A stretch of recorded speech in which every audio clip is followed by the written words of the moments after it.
So I wore my favorite shirt today for obvious reasons. Hello. Today I'm doing something that I haven't done in a very long time. I'm doing a trailer reaction as well as talking about a bunch of other horror movie news. I really hope that you guys can't hear all the birds outside, but right now I am in Inverness, Scotland. It's a seaside town. We are staying like right on the River Ness, so there are a lot of birds. Anyways, up first I will be reacting to the new Chucky TV series trailer. Now if you're a subscriber, I bet that you're thinking, wait, she doesn't watch trailers. Well,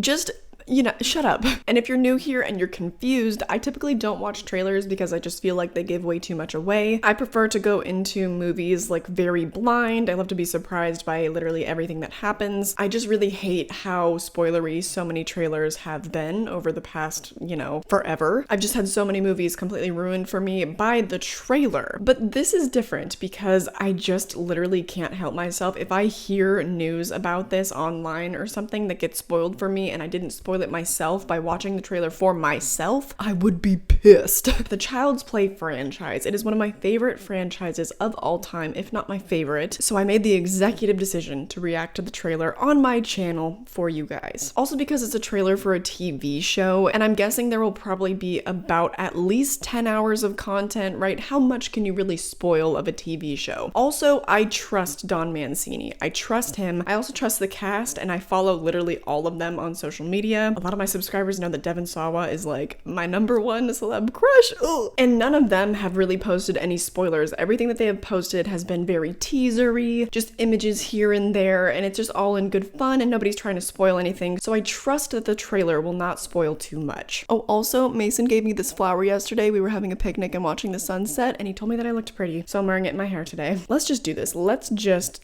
do this. Oh, it was so loud. Oh my god. Everyone has a Halloween they'll always remember. And this Vibes. is Jake's. Look at the ratio. There he is.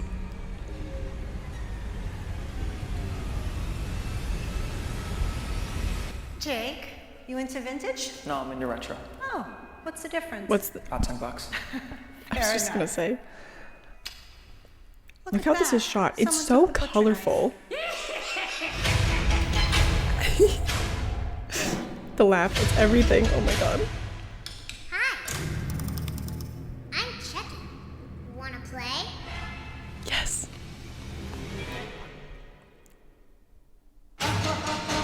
Call back with the batteries. Are you okay? I can't stand the sight of blood.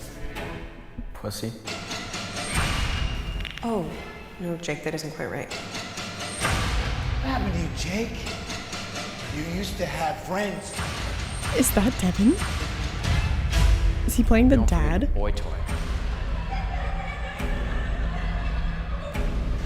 Okay. It's contagious, isn't it? Laughing at people. That's a fun new guess take. what? Oh my god, ventriloquism? Now the joke's on you. Look at Devin with a beard. Hi, I'm Chucky, and I'm your friend to the end. What did you do? Mommy says real killing is bad. Yeah, well, mommy's full of shit. Classic. Look around you. It's the World Series of Slaughter. Oh, it's beautiful. Did you feel that?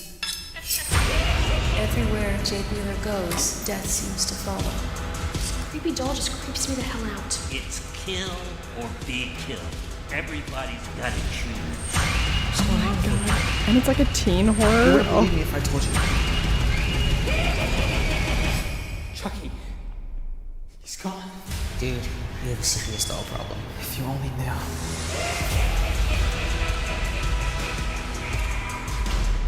Hey kid, I'm gonna go kill your sister. Wanna come? I'm sleepy. You snooze, you lose. Okay. Do you see how that looked so good? And they didn't really give away like anything. We got kind of an idea for some of the characters. We know our main character is going to be Jake, which that's interesting. Also didn't even see Jennifer Tilly there, but Devon Sawa is there, and I guess he's playing the dad. The daddy, if you will. Oh my god, and it's so colorful. It's so beautifully shot. I'm so excited, and it looks like it's actually genuinely kind of scary. Like, it still kind of has that spoof comedy vibe that a lot of the Child's Play movies have, because, you know, it's just the playfulness of, like, Brad Dourif and the writing of Don Mancini. I love it. That's what made me fall in love with this franchise. This TV show looks like it has all the proper vibes. I'm so excited. I'm so excited, and I feel like the trailer kind of gave us everything that it needed to, because it just gave us things that we would expect, like a few quippy lines from Chucky, some gore, just kind of introduced us to the main character. It gave away none of the plot. It was great. I feel insanely optimistic about that show. I hope that you do too, but let me know how you feel down below. We're gonna move on to the next thing. So everybody and their mothers have also been talking about the poster that dropped and the title that dropped for Jordan Peele's new movie coming out next year, and that would be Nope. So we just have to talk about this poster for a minute, because I've talked about it with some of you guys on social media here and there. I did ask you guys what you kind of took away from this poster, like what this meant to you. When I first saw it initially, without having heard anything about the movie, I was like, aliens. But then I decided to ask you guys on social media what you guys thought. We were all just taking guesses based on this poster, and somebody said something like ancient gods. I thought that was really cool, but I don't think that's really Jordan Peele's style, so I don't think that's what it is. A couple of people agreed. They think, yeah, it might be aliens. There were a few people that also said, oh, it looks really like Lovecraftian, and I was like, you know, it does. But there were maybe one or two people, I remember one in particular, that said it's like supposed to be the cloud, so it's gonna have something to do with electronics, maybe something to do with Apple, or like not Apple itself obviously, but just something to do with, you know, the cloud, electronics, Apple, whatever. That one resonated with me the most, I think. So my prediction now is that I definitely think that it will be about the cloud, and maybe just the internet in general, or maybe it'll be some big conspiracy about how we're literally all connected, all of our data is one, we are all, you know, open books essentially because of our electronics now. Or we're all living in a simulation, and the simulation is the cloud. My main prediction is that it's basically going to be like Black Mirror on steroids. So let me know your take on that. Just knowing Jordan Peele and his MO, it's going to be something way bigger than any of us imagined. With the first movie, you think, oh, okay, it's kind of showing the nuances of racism. And then that was a whole other thing. And then the second movie, you think, oh, it's just, you know, a simple home invasion, but these people have doppelgangers that are breaking into their home. And that was just a whole other thing. So my guess is that it's gonna be very Black Mirror-esque, where it's like technology bad, but in a way crazier way than any of us could imagine. Only Jordan Peele could imagine really where this one is going, basically. And also the cast, I know that we have known about the cast for several months at this point, but we won. The movie gods say we look down upon you with favor, because Keke Palmer, Stephen Yeun, and Daniel Kaluuya have been cast, I believe, as the leads of Nope. I don't think I have to explain why that's amazing. I think they've announced a couple other cast members, but I don't think that they were people that I recognize, to be honest. So that's that. Thank you, movie gods. And thank you, horror gods, if you're separate entities. Thank you all. Okay, much to talk about. Moving on to the next topic. Apparently, David Gordon Green is going to be writing and directing The Exorcist. It's coming in 2023 as of right now, and according to Bloody Disgusting, it's actually going to be a direct sequel to the original film. How do we feel, folks? Let me know. Because I think most horror fans know, but if you don't know, David Gordon Green directed the new Halloween 2018. He actually is directing like the whole trilogy, I believe. Now, I love the original Halloween. It's a comfort movie for me. I watch it every Halloween, obviously. Well, I usually watch it multiple times a year. But I adore the original, and I also actually adore Halloween 2018. Whereas with The Exorcist, I kind of hate the original, but I'm cautiously optimistic about this sequel. I do think it's kind of weird that he's becoming kind of such a big voice in horror now. Like, what's with comedians coming in and essentially just taking over the genre? But it's not a gripe that I have, because dark comedies are actually one of my favorite subgenres, and I do think that comedy works in horror films. It just takes you on a little bit more of an emotional roller coaster. It kind of adds some nice levity when there's been a lot of tension for a while, so you kind of just go up and down, and I do enjoy that ride. I will say though that with Jordan Peele, it feels a lot more natural in his movies. I've talked about this a while back, but with Jordan Peele and his characters, it feels like they're just having very realistic reactions to what's going on with them. It feels relatable, and then therefore it's funny. Whereas with Halloween 2018, there just was some forced humor, particularly this one line that I feel like was probably one of the biggest fatal flaws of the movie. Oh man, I got peanut butter on my penis. Yeah, it's just that it's no good, huh? And there was some other comedy in the movie that just felt a little bit out of place, so that's just one of like my only gripes with Halloween 2018. So I'm wondering if that was a complaint that was heard, because I just feel like it's in a comedian's nature. David Gordon Green, I feel like it would be in his nature to continue to kind of interject comedy like that. It's just part of his style. But I don't know how I feel about that, because a lot of the comedy just, it didn't do it. Ow! I hit my funny bone. What was I talking about? I think I was just about to say that I feel like that's the style that he would use for the Exorcist sequel. It's just really interesting to me that he has been entrusted not only with Halloween and that new trilogy, but also now an Exorcist sequel. Just seems like a lot that's being put on his shoulders, and I feel like it's earned. You know, Halloween 2018 was really successful, and I do really like that movie. It's just, I don't know.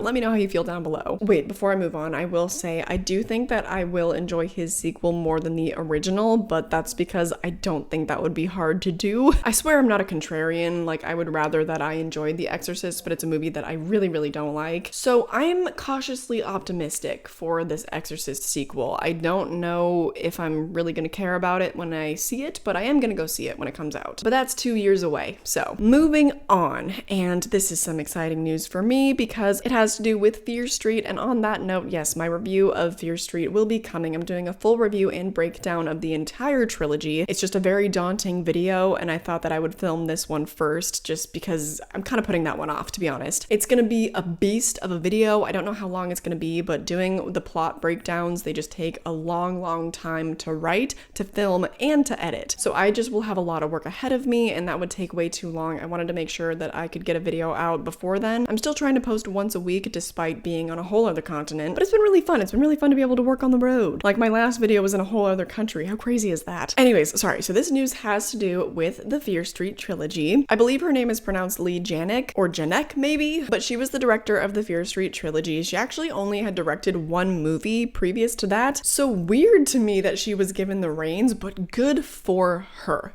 Good for her. That's what I love to see, and you know what else I love to see? The fact that she is willing to expand upon the trilogy. There have been no other details as to how they would expand it, but my best guess, and what I would want more than anything else, would be to get stories of each individual killer that we got to see throughout the trilogy. Because we got to cover some of the more basic ones, like we got a slasher movie, and that was, you know, that was a great one, but they had some weirdo killers in there, and I would love to know their stories. I also would really love to know more about Ruby. She was one of the killers, and we got to spend a little bit of time with her and learned a little bit about her, but I would like more. Because other than that, I wouldn't really want to follow the same characters anymore, I don't think. I feel like their story was really well contained within that trilogy, and so I would just like to know more lore. That was one of my favorite parts about the trilogy, is because they covered the lore so well, and also all while growing up, just knowing urban legends and stories like that was just like one of my favorite parts of horror. Like Goosebumps and Scary Stories to Tell in the Dark was some of my favorite content, and Fear Street was giving me all those kinds of vibes. So if they give me more of that, I'm all about it. Or just, you know, let Lee Janek direct more horror related things, do more big Netflix blockbuster type stuff. I'm a big fan of hers. I'm gonna have to watch her directorial debut now. I think it's called like The Honeymoon or something like that. But whatever it will be, I'm excited. I think that they're probably already in talks given like the success of the trilogy. So I'm sure that, you know, maybe by like next summer we might get some more, because the trilogy definitely has some serious summertime vibes. So imagine if we got more Fear Street content just every summer. Oh baby. Oh, there's people outside. Hello. Oh, if you're new here and you haven't yet, definitely consider clicking subscribe and the notification bell so you don't miss my Fear Street trilogy video. But moving on to the next topic of today, and that would be Halloween Horror Nights at Universal Studios. I know that this was also announced a while ago, but I'm just talking about all of my favorite news that we've received lately. They've announced the themes